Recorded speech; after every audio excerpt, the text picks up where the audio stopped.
दोस्ती नहीं शर्तों का है सौदा। स्विट्जरलैंड में दस्तखत आज। थम गए लेबनान के सारे मोर्चे, बदल गया मिडिल ईस्ट का राज। नमस्कार, मैं नंदिनी सिंह और आप देख रहे हैं हमारा खास शो विश्व युद्ध।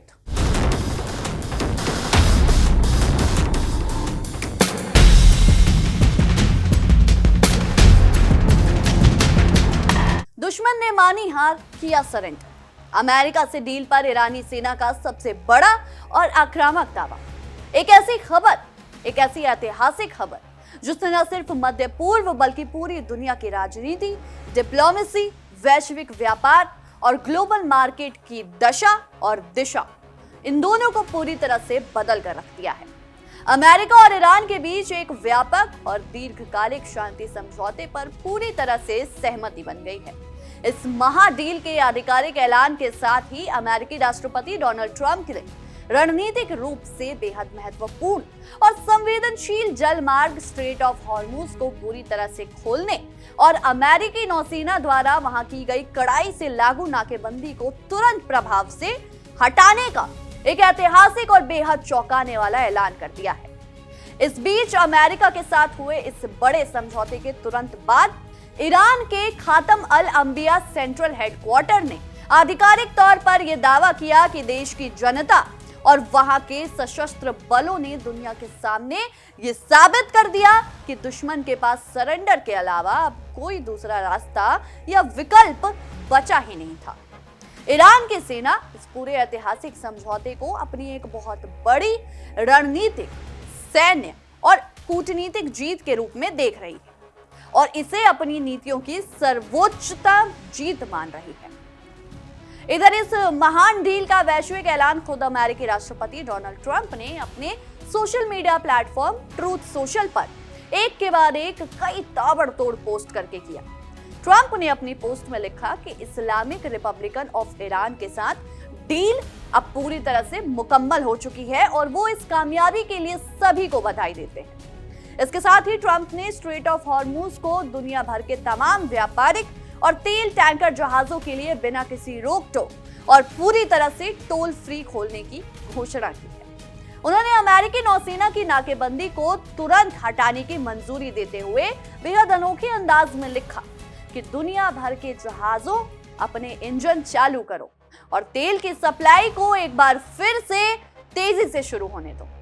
ट्रंप ने अपनी एक अन्य पोस्ट में उम्मीद जताई कि ये शानदार और ऐतिहासिक डील पूरे इलाके में हमेशा के लिए शांति और सुरक्षा लेकर आएगी। उन्होंने अपने विरोधियों पर तंज कसते हुए ये भी कह दिया कि मुझसे पहले कई अमेरिकी राष्ट्रपतियों ने ईरान के साथ शांति स्थापित करने की कोशिशें की थी, लेकिन वो सभी पूरी तरह से नाकाम रहे। यानी ट्रंप यहाँ पर एक बार फिर से अपनी तारीफ करते थक नहीं रहे। इस पूरे क्षेत्र के नेताओं को इतिहास में पहली बार एक ऐसा अमेरिकी राष्ट्रपति मिला है जो उन्हें धरातल पर असली शांति पाने में मदद कर सकता है।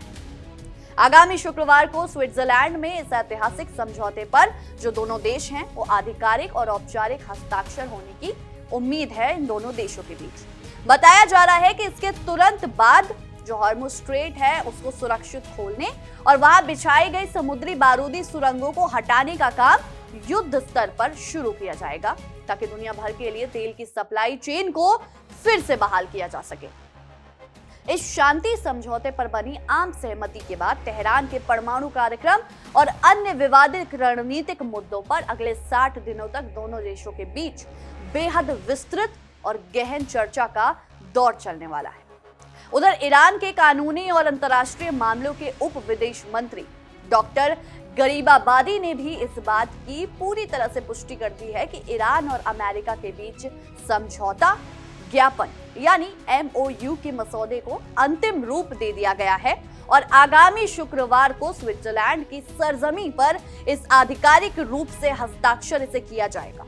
हालांकि उन्होंने इस बात पर विशेष रूप से जोर दिया है कि यह समझौता किसी आपसी दोस्ती या भरोसे पर नहीं बल्कि दुश्मन के प्रति सक्रिय अविश्वास और कड़ी शर्तों पर आधारित। उन्होंने साफ कहा कि हमने इस MOU के मसौदे में ईरान के सभी महत्वपूर्ण और संप्रभु मुद्दों को मजबूती से शामिल करेंगे उप विदेश मंत्री के अनुसार अमेरिकी नौसेना द्वारा की गई नाकेबंदी का अंत आज रात से ही शुरू हो जाएगा और इसके साथ ही लेबनान समेत कई अन्य मोर्चों पर जारी तमाम सैन्य ऑपरेशंस तुरंत और हमेशा हमेशा के लिए थम जाएगी। इस बड़े घटनाक्रम के बीच ईरान अमेरिका शांति समझौते पर बनी सहमति को लेकर अब ईरान के सुप्रीम नेशनल सिक्योरिटी काउंसिल के सचिवालय ने भी अपना विस्तृत आधिकारिक बयान जारी कर दिया है।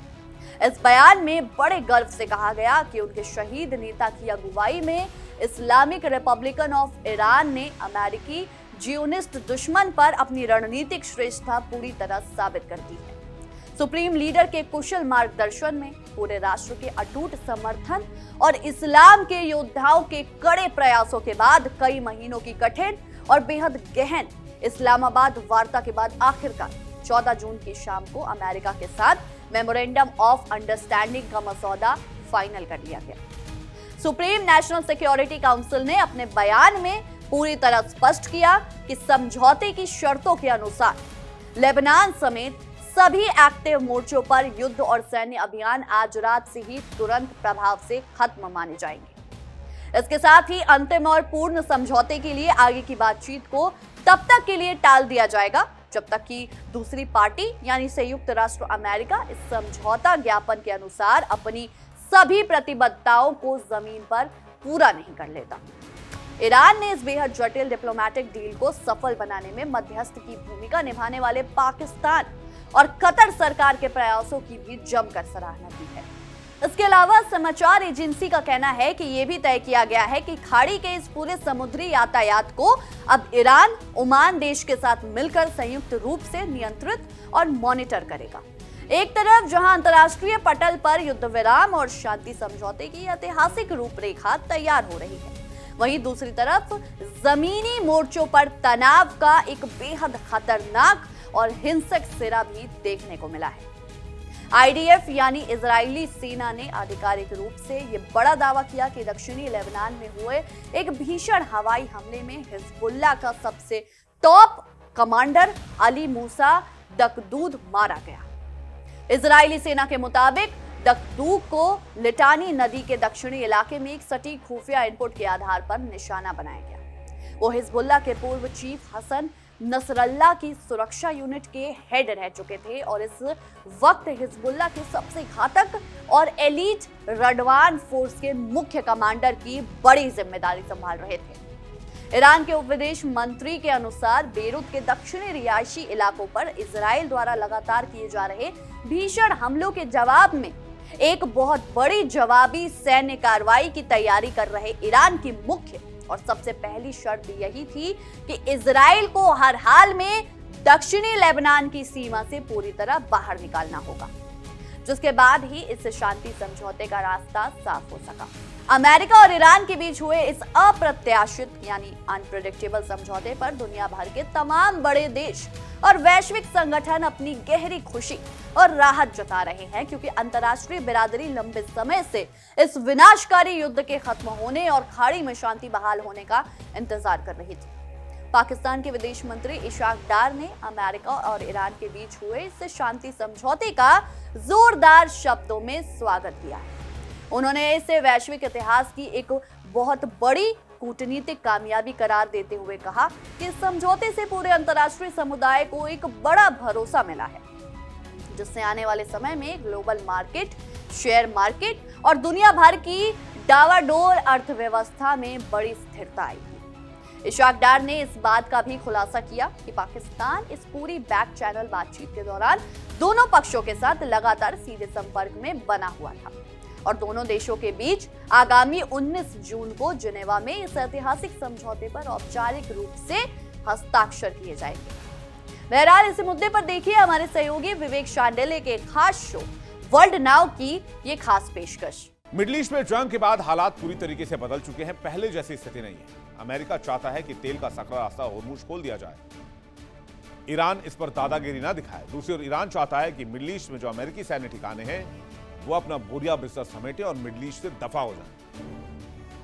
दोनों ओर से मामला अटका हुआ है और सारा मामला जाकर फंसता है होर्मुज पर। तो होर्मुज की चाबी जिसके पास है मिडिल ईस्ट में, इस जंग में उसकी ताकत उसके पास है। और अब जब होर्मुज को लेकर बात फंसी है तो ईरान ने क्लियर कर दिया है कि जंग खत्म भी हो जाए, सीजफायर भी कर ले, डील हो भी जाए, हम होर्मुज नहीं खाली करेंगे। पहले जो होर्मुज रास्ता हुआ करता था वो फ्री था, लेकिन जंग के बाद, लड़ाई के शुरू होने के बाद होर्मुज अब दुनिया के सबसे महंगे टोल नाके में तब्दील हो गया है। यहां तेहरान का कानून लगा दिया गया है। तेहरान ने इस जलमार्ग को अपना किला बना लिया है। एक जमाना था जब स्ट्रेट ऑफ होर्मुज सिर्फ एक वाटरवे था, सिर्फ तेल के टैंकर्स गुजरते थे, व्यापारी टैंकर्स गुजरते थे, व्यावसायिक टैंकर्स गुजरते थे, जिससे पूरी दुनिया में ऑयल सप्लाई जाता था, बाकी चीज जाती थी, फर्टिलाइजर्स जाते थे, केमिकल्स जाते थे, और किसी को ईरान से परमिशन लेने की जरूरत नहीं पड़ती थी। लेकिन इस अमेरिका की लड़ाई के बाद ईरान इस बात पर अड़ गया है कि हम कभी भी होर्मुज खाली नहीं करेंगे।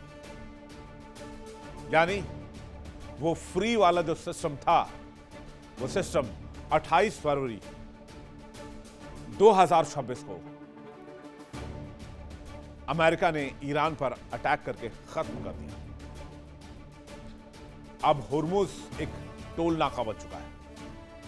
खबरों की माने तो हर जहाज के ऊपर $20 लाख तक ईरान वसूल रहा है, लेकिन यह रकम डॉलर में नहीं बल्कि चीनी मुद्रा युआन या फिर बिटकॉइन में ली जा रही है। और अगर किसी जहाज ने इजाजत नहीं ली तो IRGC की नौसेना उस जहाज को रोक देगी, और अगर जहाज ने इजाजत ली तो वो अमेरिकी सैंक्शन की सूची में आ जाएगा, और वॉशिंगटन जहाज पर न सिर्फ जुर्माना लगाएगा बल्कि हमला भी कर सकता है। तो कुल मिलाकर कहानी क्या है, होर्मुज की स्थिति क्या है? एक तरफ अगर आप इस पूरे तस्वीर को देखिए तो ये होर्मुज का जो मिजाज है वो कैसे बदलता हुआ दिख रहा है। हमने मैप के जरिए आपको दिखाने की कोशिश की है कि एक जहाज होर्मुज की तरफ आ रहा है, होर्मुज में टोल नाका लगा हुआ ईरान का, लेकिन वो जहाज इससे तभी पार कर सकता है जब ईरान होर्मुज खोल दे, अगर आप यहां पर देखें। लेकिन अगर ईरान इस जगह को नहीं खोलेगा तो इस जहाज को वापस जाना पड़ेगा। तो कुछ ये सिचुएशन है इस वक्त होर्मुज स्ट्रेट में, जहां होर्मुज में ईरान का मानना है कि सिर्फ एक ही नियम कायदा चलेगा, वो है ईरान का नियम, बाकी किसी दूसरे देश का कानून यहां अप्लाई नहीं होगा। और आज भी करीब 1800 से ज्यादा कमर्शियल शिप पर्शियन गल्फ में फंसे हुए हैं। 100 दिन से ज्यादा का वक्त हो चुका है जब ये यहां फंसे हुए, उनकी कोई गलती नहीं है, बस वो अमेरिका ईरान के संघर्ष के बीच बलि चढ़ रहे हैं। अगर जहाज ईरान को टोल देकर आगे बढ़ता है तो उस पर अमेरिका हमला कर देगा, उस पर अमेरिका सैंक्शन लगा देगा, और अगर जहाज टोल ना दे तो ईरान जाने नहीं देगा। और इसमें नुकसान सिर्फ अमेरिका और ईरान का नहीं, पूरी दुनिया का है। हालांकि इस जगह को खुलवाने के लिए डोनाल्ड ट्रंप ने ऑपरेशन फ्रीडम भी लॉन्च किया था। फंसे हुए जहाजों को निकालने के लिए ईरान ने फायरिंग और हमला कर इस ऑपरेशन को हमेशा के लिए बंद कर दिया। यानी एक जहाज के मालिक के सामने विकल्प है, या तो ईरान को नाराज करो या अमेरिका को, और दोनों में से कोई भी सुरक्षित रास्ता नहीं है। और यही होर्मुज की हकीकत है। मैं आपको एक बार फिर से मैप दिखाता हूं जिससे आप ये समझ पाएंगे कि किस तरीके से होर्मुज का ये मामला फंसता नजर आ रहा है। इस एरिया में लगभग 1800 से 2000 शिप्स हैं। अगर आप नक्शे पर नजर डालेंगे तो आपको दिखेगा कि यहां से जो शिप्स गुजरनी होती हैं उस पर ईरान ने टोल सिस्टम अप्लाई कर दिया है। तो दोस्तों, अब इसी क्रम में संयुक्त राष्ट्र यानी यूएन के महासचिव एंटोनियो गुटेरेस ने भी अमेरिका और ईरान के बीच हुए इस ऐतिहासिक शांति समझौते पर दोनों देशों के नेतृत्व को सीधे बधाई दी। गुटेरेस ने सोशल मीडिया पर लिखा कि यह समझौता अस्थायी रूप से युद्ध को रोकने, स्ट्रेट ऑफ हॉर्मुज को व्यापार के लिए फिर से सुरक्षित खोलने और भविष्य की सकारात्मक बातचीत के लिए एक बेहद मील का पत्थर कदम साबित किया है। उन्होंने इस बेहद मुश्किल डील को सफल और मुमकिन बनाने में मदद करने के लिए पाकिस्तान, कतर, मिस्र, सऊदी अरब और तुर्की जैसे क्षेत्रीय देशों के सकारात्मक और मध्यस्थ वाले रुख की भी मंच से जमकर तारीफ की। वहीं दूसरी तरफ जापान की प्रधानमंत्री सनाए तकाइची ने भी इस इलाके में युद्ध रोकने को लेकर समझौते का दिल से स्वागत किया। पीएम तकाइची ने लिखा कि जापान हमेशा से इस पूरे क्षेत्र में स्थिरता और शांति का पक्षधर रहा है और दोनों देशों के बीच हुआ ये बड़ा फैसला हालात को पूरी तरह से सुधारने की दिशा में एक बहुत बड़ा कदम साबित होने वाला है। उन्होंने बातचीत का कूटनीतिक रास्ता चुनने के लिए दोनों देशों की तारीफ की और उम्मीद जताई कि इस समझौते को जमीन पर पूरी तरह लागू किया जाएगा, जिससे स्ट्रेट ऑफ हॉर्मुज में अंतर्राष्ट्रीय जहाजों का आना जाना पूरी तरह से निरापद और सुरक्षित हो सके। लेकिन जहां एक तरफ इस समझौते को लेकर वैश्विक स्तर पर चारों ओर सराहना और तारीफों के पुल बांधे जा रहे हैं, वहीं अमेरिका की घरेलू राजनीति के भीतर इस डील को लेकर बेहद तीखे राजनीतिक हमले और विरोध के सुर भी शुरू हो गए हैं।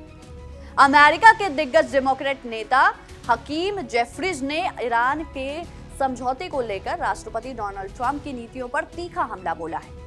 जेफरीज ने सोशल मीडिया पर कड़े शब्दों में लिखा कि पूर्व राष्ट्रपति बराक ओबामा ने एक मजबूत ग्लोबल गठबंधन बनाकर ईरान के परमाणु मंसूबों पर बेहद प्रभावी ढंग से लगाम लगाई थी, लेकिन ट्रंप साहब ने सत्ता में आते ही उस ऐतिहासिक समझौते को बड़ी लापरवाही से तोड़ दिया और पूरे अमेरिका को युद्ध की विभीषिका की तरफ धकेल दिया। उन्होंने गंभीर आरोप लगाया कि ट्रंप के इन्हीं गलत और अदूरदर्शी फैसलों की वजह से आज पूरे अमेरिका में गैस और ईंधन की कीमतें आसमान छू रही हैं। ईरान पहले के मुकाबले रणनीतिक रूप से कहीं ज्यादा मजबूत हुआ है और खुद अमेरिका अब आंतरिक और बाहरी रूप से कम सुरक्षित रह गया है। जेफरीज ने कड़ा तंज कसते हुए कहा कि यही ट्रंप का असली और खोखला रिकॉर्ड है। बहरहाल घरेलू राजनीति के विरोध और बयानों के तीखे तीर अपनी जगह चलते रहेंगे, लेकिन इस जमीनी हकीकत से दुनिया का कोई भी देश इनकार नहीं कर सकता कि अगर आगामी शुक्रवार यानी 19 जून को स्विट्जरलैंड की सरजमी पर इस शांति समझौते पर दोनों देशों के आधिकारिक हस्ताक्षर हो जाते हैं, तो ये इस पूरी सदी की सबसे बड़ी ऐतिहासिक और वैश्विक अर्थव्यवस्था को सबसे बड़ी राहत देने वाली कूटनीतिक घटनाओं में से एक मानी जाएगी। स्ट्रेट ऑफ हॉर्मुज जैसी रणनीतिक जगह से नाकेबंदी का पूरी तरह हटना वैश्विक व्यापार और ऊर्जा सुरक्षा के लिए एक संजीवनी बूस्टर साबित हो सकता है। अब पूरी दुनिया की निगाहें आने वाले शुक्रवार को स्विट्जरलैंड की ओर टिकी हुई हैं कि वहां ये शांति का क्या नया संदेश निकलता है। बहरहाल हमारी इस आज की विशेष रिपोर्ट में इतना ही। आपकी इस विषय में क्या कुछ राय है, क्या कुछ सोचते हैं, हमें कमेंट सेक्शन में जरूर साझा करें। तब तक के लिए देखते रहिए इंडिया डेली 24/7 और हमारा खास शो विश्व युद्ध।